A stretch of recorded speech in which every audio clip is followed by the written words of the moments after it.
brother tadi bagus. Bagaimana kita nurturing people? Apa maknanya? Maka pertama adalah bahwa ingat bahwa ketika kita nurturing people itu tidak berarti bahwa kita membutuhkan orang. Please, bagian ini dulu. Karena kalau kita merasa bahwa kita membutuhkan orang, dengan demikian kita baru nurture mereka. Kalau kita sudah tidak butuh, berarti kita tidak nurture, gitu. Ya, pastikan bahwa bukan tidak berarti bahwa kita membutuhkan orang. Yeah. Yang kedua, apa artinya? Artinya komitmen. Komit untuk mendidik orang, membina orang, membesarkan orang, melatih orang. Komitmen yang saya maksud adalah komitmen dari cerita saya tentang Mr. Blondin tadi. Yang berikutnya, apa artinya nurturing people?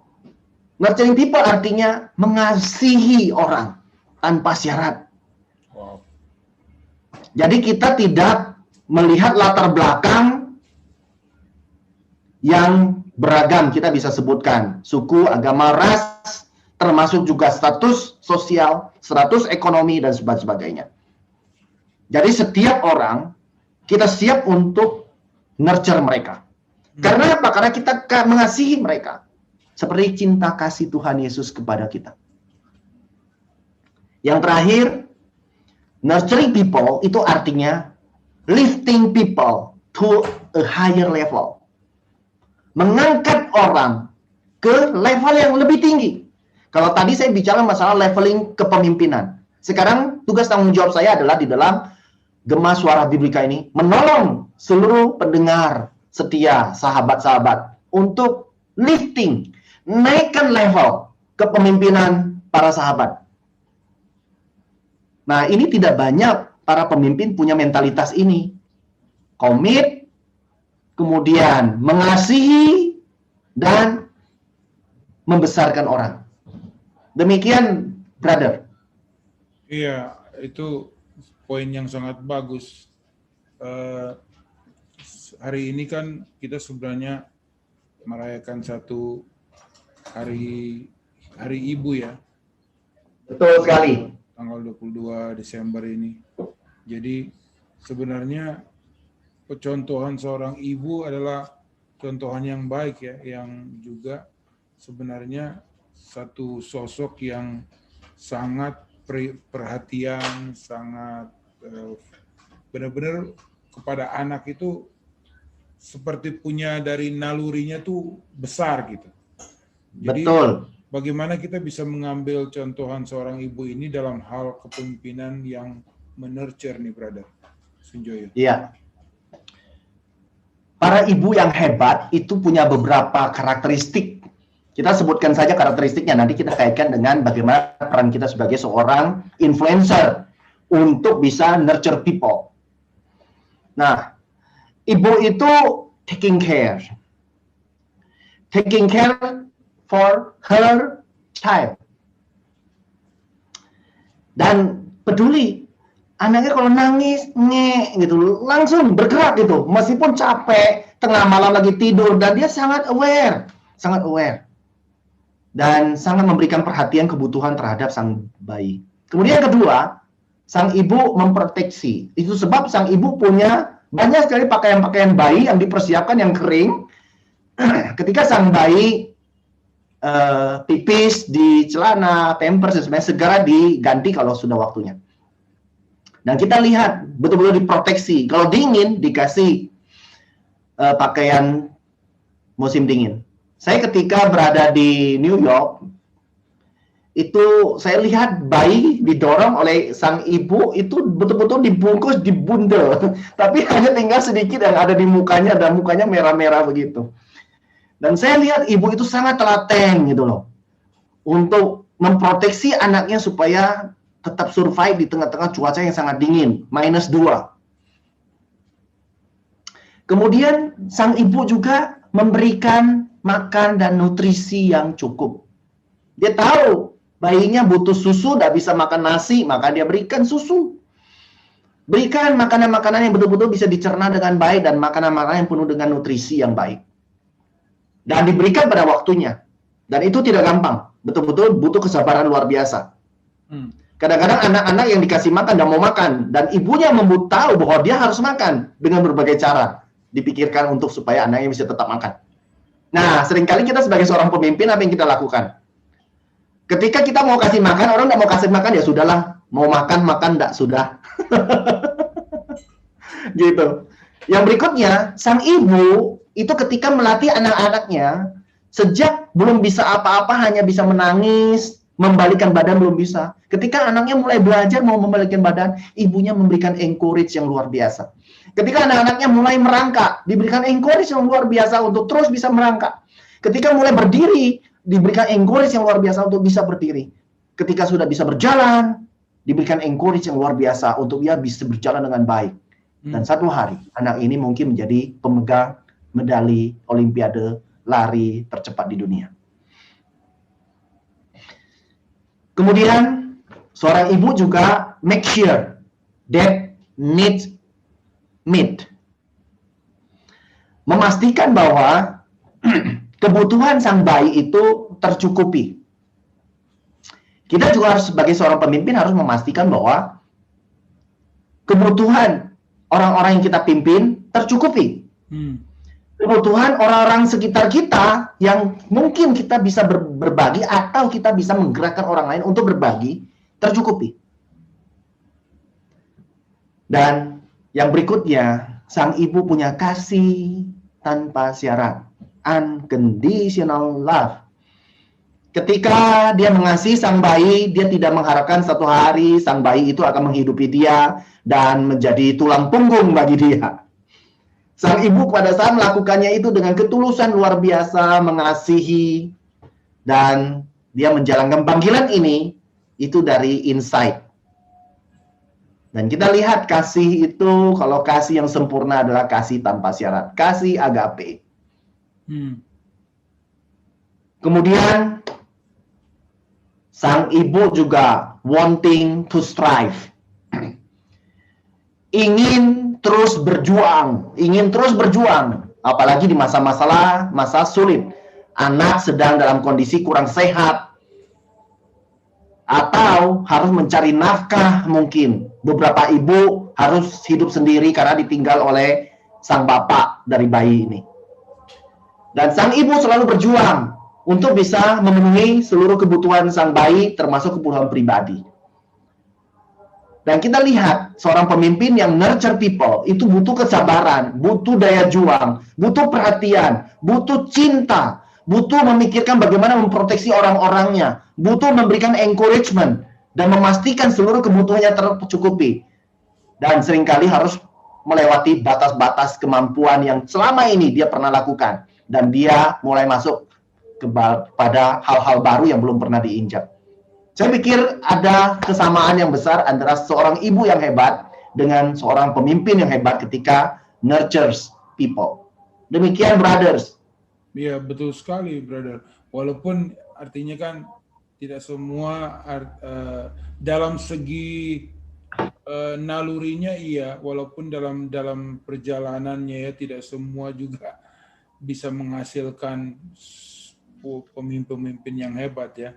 Ibu-ibu ini juga mesti punya prinsip-prinsip yang benar juga. Makanya tadi Brother Sunjoy bilang ibu yang hebat menghasilkan pemimpin yang hebat.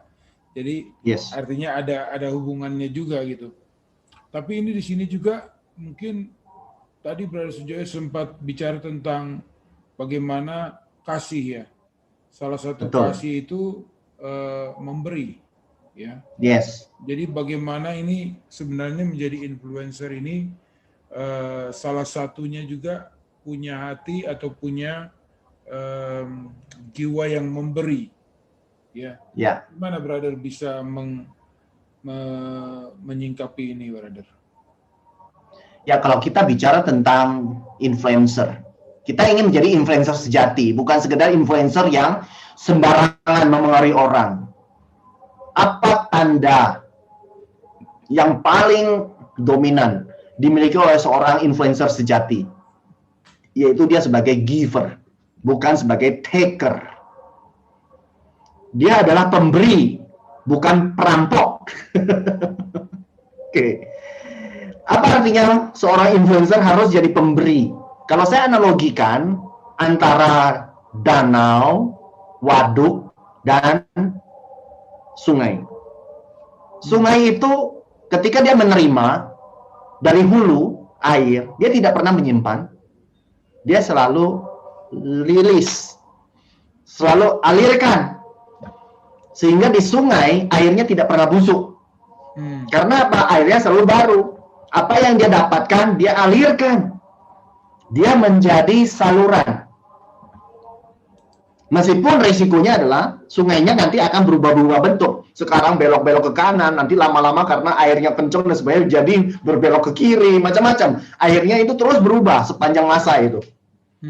Bentuk sungainya. Tetapi tidak apa-apa, sungai itu menjalankan perannya. Dan kita lihat pohon-pohon, tanaman-tanaman sekitar sungai itu pasti akan bertumbuh dengan sangat baik. Kenapa? Karena sungai itu memberi. Kemudian kita lihat waduk dan danau. Apa yang dilakukan waduk dan danau? Dia menampung dan tidak ingin memberi.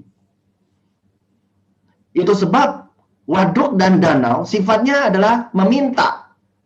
Mentalitasnya mentalitas pengemis. Jadi bukan waduk ya. Betul.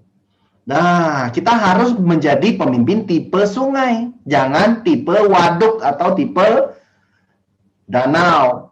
Supaya kita bisa terus menjadi saluran berkat bagi banyak orang. Nah, pertanyaan lebih lanjut tadi oleh brother.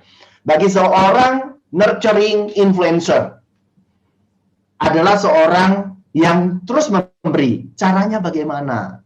Nah, tadi kita sudah sampaikan cara yang pertama yaitu memberikan kasih kita. Love, unconditional love. Tanpa cinta tidak ada connection. Tanpa kasih tidak ada connection. Tidak ada masa depan dan tidak ada pengharapan. Dan tidak ada sukses bersama. Karena hanya ada kasih yang membuat kita punya sukses bersama. Orang yang picik, orang yang licik itu suksesnya untuk diri sendiri. Tidak pernah ada sukses bersama. Itu poin pertama. Poin kedua, ciri-ciri orang yang memberi, seorang influencer yang terus memberi, itu adalah respect. Orang ingin diperlakukan dengan hormat. Siapapun. Siapapun. Nah, itu hanya bisa diberikan oleh giver. Nggak bisa diberikan oleh mereka yang taker. Poin yang ketiga adalah sense of security. Apa artinya sense of security? Dia tidak merasa terancam ketika dia berbagi. Orang-orang akan bertanya, "Can I trust you?" Mereka akan bertanya, "Are you committed?" Mereka akan bertanya, "Do you care about me as a person?" Jika kita bukan tipe orang seperti itu, kita nggak mampu melakukan itu. Poin yang keempat, recognition, pengakuan. Setiap orang itu luar biasa haus terhadap apresiasi dan pengakuan. Pertanyaan saya adalah, sebagai seorang influencer, sebagai seorang giver, apakah kita punya kebesaran hati untuk mengapresiasi setiap pencapaian kecil, setiap tindakan yang benar, atau kita anggap apa yang mereka lakukan itu sesuatu yang biasa. Justru kalau mereka bersalah, kita marahin. Tapi kalau mereka benar, kita diam saja. Poin terakhir, yaitu encouragement. Nah, ini penting ini. Mendorong, mendukung. Ketika seorang merasa didukung dan didorong, maka dia akan mampu menghadapi hal-hal yang tidak mungkin dan mengatasi berbagai kesulitan hidup. Tapi ketika orang tidak didukung, jangankan kesulitan hidup, kehidupan normal saja dia tidak mampu menghidupi dan menghadapi.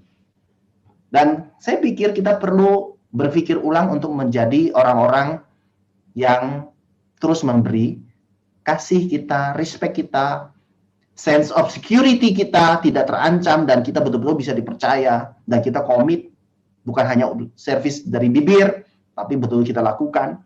Memberikan pengakuan secara tulus dan tepat, dan terakhir memberikan dukungan yang memadai untuk orang-orang bisa terus berkarya. Demikian, brother.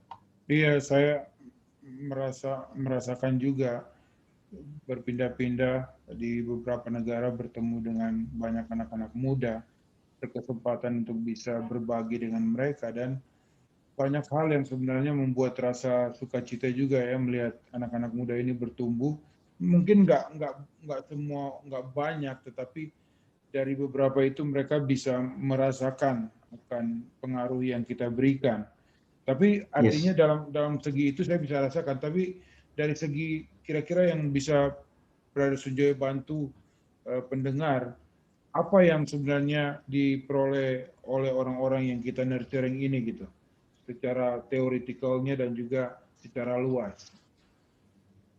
Ya, untuk menjadi seorang nurturer, oke. Jadi kita sekarang berpindah nih dari influencer, sekarang kita betul-betul ingin menjadi nurturer. Nah, ketika menjadi nurturer, pertama yang harus kita lakukan adalah belajar untuk to be other-minded. To be other-minded itu maksud apa? Maksudnya put other first. Itu poin yang pertama yang harus kita lakukan. Artinya, jangan merasa diri paling benar, jangan merasa diri adalah segalanya. Oke, coba kita dengarkan orang lain, apa yang menjadi kebutuhan orang lain, dan kita open-minded. Termasuk masukan-masukan, opini, termasuk juga kebutuhan mereka. Biasanya orang terlalu sering memikirkan tentang kebutuhan pribadi, dan dia lupa dengan kebutuhan orang lain. Sehingga apapun motif pekerjaannya adalah untuk memenuhi kebutuhan pribadi. Itulah yang kita sebut tadi taker. Oke. Tapi kita ingin menjadi giver, yaitu kita mulai put other first. Kepentingan orang lain di atas kepentingan pribadi. Tidak berarti Anda melalaikan diri. Artinya, di masa-masa tertentu orang lain jauh lebih penting, kita betul-betul harus melayani mereka. Ingat, di dalam kehidupan ini kalau kita tidak membesarkan orang, kita akan semakin kecil. Kita hanya bisa membesar kalau kita membesarkan orang. Kemudian yang kedua, persis seperti pertanyaan brother, bagaimana Anda sebagai seorang nurturer untuk bisa menolong mereka, dan kira-kira apa yang mereka terima setelah Anda lakukan nurturing? Yeah. Yang pertama yang mereka terima adalah positive self-concept, positive self-worth. Harga diri mereka itu menjadi positif. Konsep diri mereka menjadi positif. Wah, ini menurut saya ini hal yang paling indah. Dan kita tahu bahwa konsep diri di dalam ilmu psikologi, dan banyak para psikolog yang membagi konsep itu menjadi 3, yaitu self-idea, self-image, and self-esteem. Self-idea itu bicara tentang who really you want to be. Bicara ekspektasi, bicara tentang impian, bicara tentang aspirasi, bicara tentang visi. Ini bicara tentang masa depan.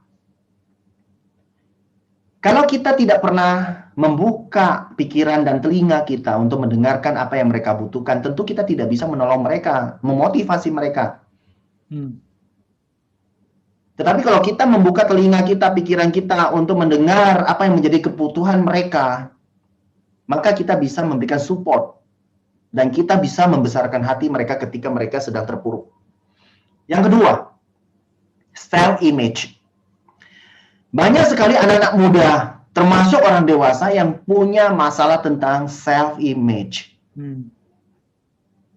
Karena mereka merasa tidak berdaya, tidak mampu, dan sebagainya. Padahal Tuhan memberikan DNA-nya luar biasa pada hidup kita. Ada 9 rasa, 1 buah roh, begitu. Dan rasa itu semua anak-anak Tuhan diberikan. Dan itu lebih dari cukup untuk kita bisa menjadi seorang pribadi yang menjadi teladan di tengah-tengah kehidupan dunia yang sesat ini. Kemudian apa yang kita miliki? Kita punya banyak sekali kapasitas. Kalau saya berikan waktu 2 jam kepada Brother Pierre untuk secara konsentrasi menuliskan keterampilan khusus apa yang bisa dilakukan oleh Brother Pierre, maka saya berani jamin dalam waktu 1 jam atau 1,5 jam Brother bisa menuliskan sekitar 200 sampai 500 daftar keterampilan khusus yang bisa dilakukan oleh Brother Pierre. Itu artinya semua orang yang ada di seluruh penjuru dunia bisa melakukan hal yang sama. Bisa membedakan orang ini marah meskipun dia belum marah. Ini orang ini marah nih. Ini ada orang yang punya keterampilan bisa menebak itu. Kadang-kadang dia bisa menebak, orang ini nggak bisa dipercaya. Ada orang tertentu yang jago sekali menebak. Dari muka saja, dari penampilan dia sudah bisa tebak orang ini nggak bisa dipercaya. Ada orang-orang tertentu yang bisa ikat tali sepatu. Ini adalah keterampilan khusus. Ya, silakan nanti daftarkan saja. Keterampilan khusus kita yang kita bisa lakukan, itu apa saja. Kalau demikian, itu artinya apa? Artinya kita bisa betul-betul menjadi seorang pribadi yang menyadari bahwa kita diberikan potensi yang luar biasa.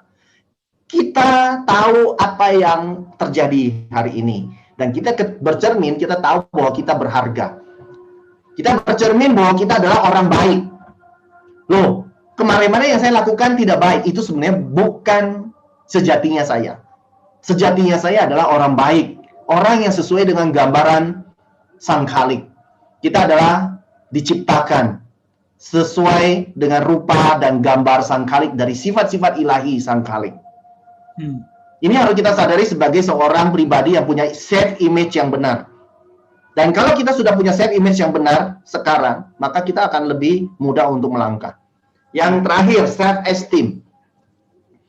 Self esteem dikatakan bahwa the most significant key to a person behavior itu adalah self esteem.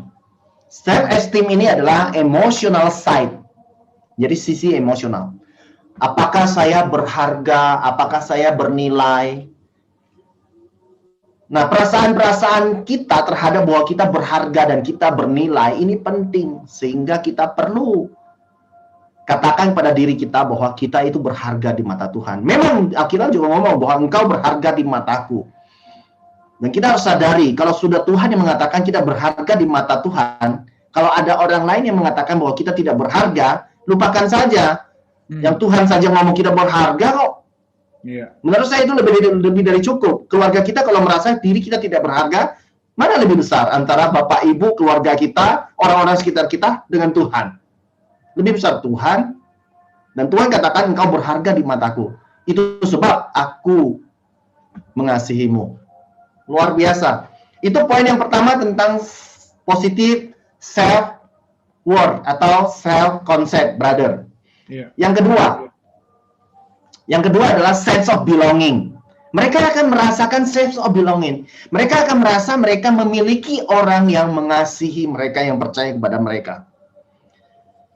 Setiap orang mengapresiasi ketika mereka dikembangkan dan mereka dibesarkan. Itu sebab kita yang kecil maupun orang-orang yang hebat sekalipun itu mengapresiasi kalau mereka di dalam kehidupan mereka merasa ada orang-orang tertentu yang terlibat dalam kehidupan mereka atas kebesaran mereka. Poin yang ketiga, perspektif. Perspektif ini penting. Karena apa? Dengan kita membesarkan orang-orang yang dibesarkan itu kadang-kadang merasa tidak layak untuk dibesarkan, tapi kita membesarkan mereka. Sehingga kita memberikan satu perspektif yang jauh lebih daripada apa yang pernah mereka pikirkan. Dengan demikian, ketika mereka berhadapan dengan orang lain, mereka juga akan teruskan perspektif ini kepada orang lain. Seringkali otak kita, pikiran kita terlalu sempit karena kita tidak pernah melihat model itu. Tetapi satu saat perlu dibukakan dengan model-model para giver, influencer, nurturers. Supaya apa? Menolong mereka yang tertutup pikirannya terbuka. Dan saya pikir kita perlu menjadi orang-orang yang mengubah mindset banyak orang di sekitar kita. Yang keempat, orang-orang yang menerima nurturing dari kita itu seringkali merasa signifikan. Feeling of significant. Yes. Saya pikir orang hanya bisa merasa signifikan, merasa self-respect. Itu karena dia sudah merasakannya. Itu sebab kenapa dunia ini begitu kelam. Karena tidak banyak orang kehadirannya itu betul-betul memberikan concern terhadap orang lain untuk pertumbuhan. Sehingga mereka tidak merasa diri adalah orang yang dihormati. Dengan demikian, itu juga yang akan dilakukan. Jadi kalau dunia semakin buruk, semakin jahat, itu mungkin sebagian besar dalam lingkungan kita ada kontribusi besar atas kejadian ini. Itu sebab kita ingin terus menginspirasi banyak orang, memberikan nilai-nilai positif bagi banyak orang, supaya mereka bisa berbagi respect pada orang lain, dan berbagi nilai-nilai positif. Yang terakhir, poin kelima. Ketika orang menerima nurturing dari kita, maka mereka dapatkan hope. Saya pikir hidup tanpa hope itu hidup yang tidak layak untuk dijalankan. Yeah. Keep away from people who try to belittle your ambition. Small people always do that. Betul. Okay, but the really great make you feel that you too can become great. Wow. Saya pikir kita bersinggir aja, itu pernyataan Mark Twain, ya. Seorang yang luar biasa, tulisan-tulisan banyak dikutip oleh banyak orang. Hindari, jauhkan diri dari orang-orang yang mengecilkan Anda. Ketika Anda sharing tentang impian Anda, dibilang, ya ampun, muka kayak lu. Ya jauh-jauh aja dengan orang-orang seperti itu. Ketika kita sedang menyatakan bahwa saya punya cita-cita satu hari mau seperti apa, mereka selalu meragukan Anda. Anda tidak perlu dekat-dekat dengan orang-orang seperti itu. Karena kalau sering-sering dekat-dekat, lama-lama Anda percaya. Betul, saya setuju. Ya, demikian, brother. Ada 5 hal yang perlu kita lakukan.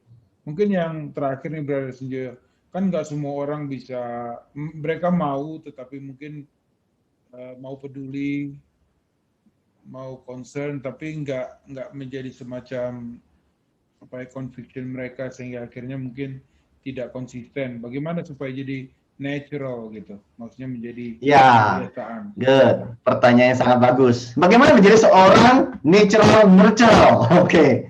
Ya. Seorang natural yang alami.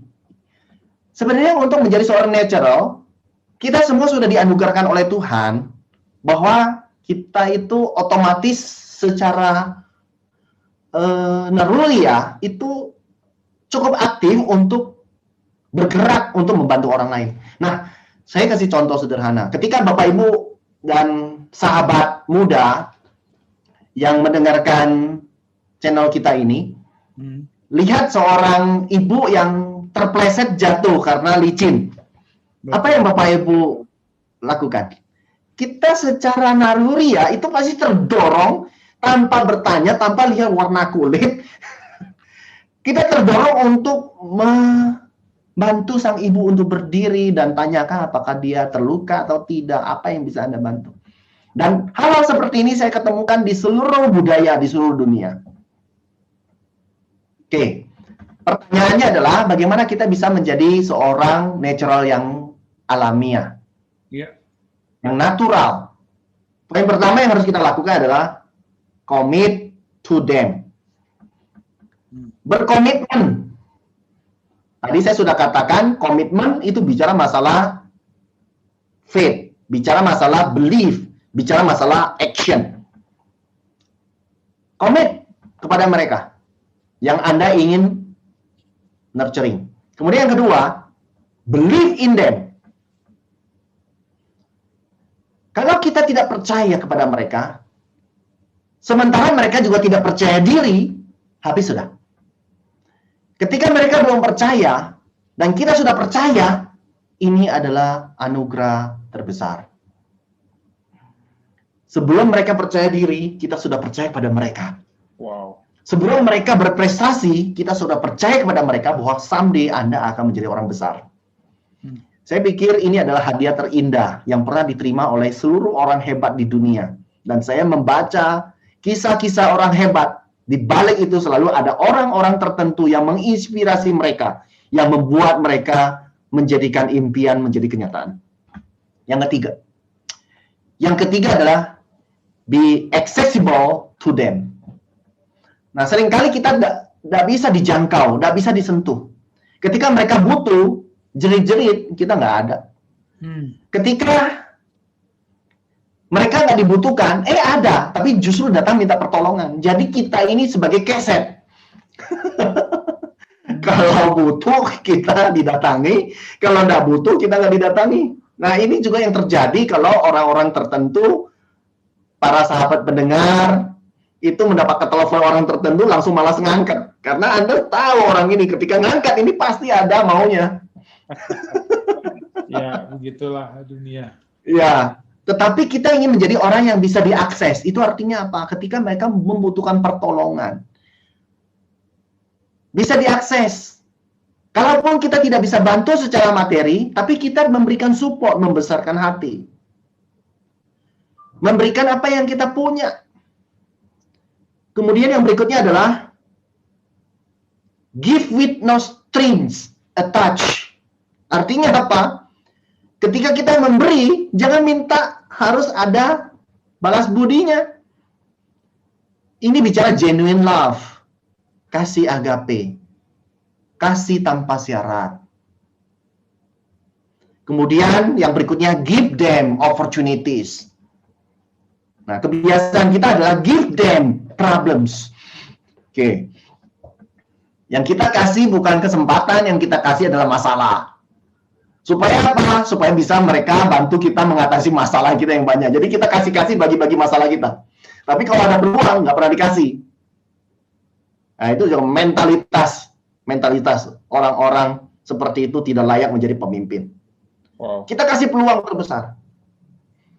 Orang terbaik kita harus mendapat peluang terbesar kita. Supaya mereka bisa terus bertumbuh. Dan terakhir, lift them to a higher level. Lift them to a higher level.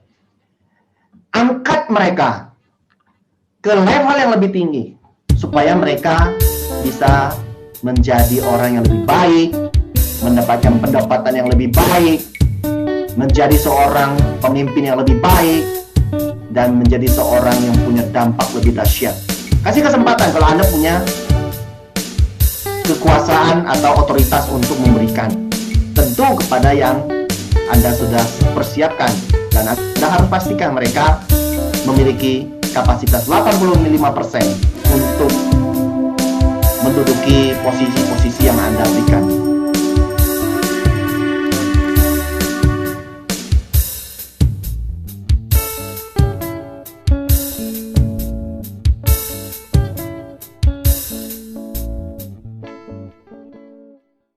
Untuk kesediaan Brother Sunjoyo untuk memberikan waktunya ya. Kita sangat beruntung. Terima kasih, Brother. Ya. Dan boleh saya tutup dengan satu quote yang bagus dari Les Giblin. Silakan. Les Giblin menyatakan begini, you cannot make the other fellow feel important in your presence if you secretly feel that he is a nobody. Wow. Anda tidak dapat membuat orang lain merasa penting di dalam kehadiran Anda jika Anda secara diam-diam merasa bahwa mereka itu bukan siapa-siapa. Please, manusia itu punya sinyal yang bagus. Tua muda punya sinyal yang bagus. Sinyal mereka cukup akurat. Kalau Anda basa-basi busuk, mereka tahu. Please, dengan tulus, lakukan yang terbaik, dan kita menjadi pemimpin yang lebih baik hari ini dibandingkan hari kemarin, dan hari esok daripada hari ini. Tuhan memberkati kita semua. Wow, satu quote yang luar biasa. Saya juga tersentuh sekali. Terima kasih Brother Sunjoyo. Mari kita berdoa. Sama-sama. Terima kasih Bapak untuk semuanya, untuk percakapan yang luar biasa ini. Suatu hal yang kita bersyukur bahwa sebenarnya ini adalah prinsip-prinsip yang baik, yang juga dari firman Tuhan, yang kita bisa belajar, dan terus terang Tuhan, hamba merasa bahwa ini adalah hal yang perlu kita bagikan kepada lebih banyak lagi orang-orang di sekitar kita. Terima kasih untuk kesempatan ini, Brother Sunjoyo dan keluarganya Tuhan berkati, dan memberikan dia Tuhan kesuksesan dalam segala apa yang dia lakukan, sehingga Tuhan, nama Engkau semakin dimuliakan. Dalam nama Yesus kami sudah berdoa. Amin. Terima kasih, Brother. Terima kasih, Brother Sunjoyo. Terima kasih, ini hari ini luar biasa juga nih ininya nih. Hampir setiap pelajaran memotivasi sekali nih. Ya, kita akan ciptakan demikian untuk setiap kali kita talk show, karena kita hanya punya kesempatan 1 bulan sekali. Oke. Dan ini kita ada 10 seri, kita baru jalan 2. Mudah-mudahan kita bisa tuntaskan 8 kali berikutnya selama 2 bulan ke depan. Setelah itu, saya pikir ada satu hal yang menarik yang mungkin perlu kita pertimbangkan. Saya punya modul yang sangat bagus di Equip. Ada 6 modul. Dan setiap modul bisa diberikan 6 kali, jadi bisa 36 sesi. Wow.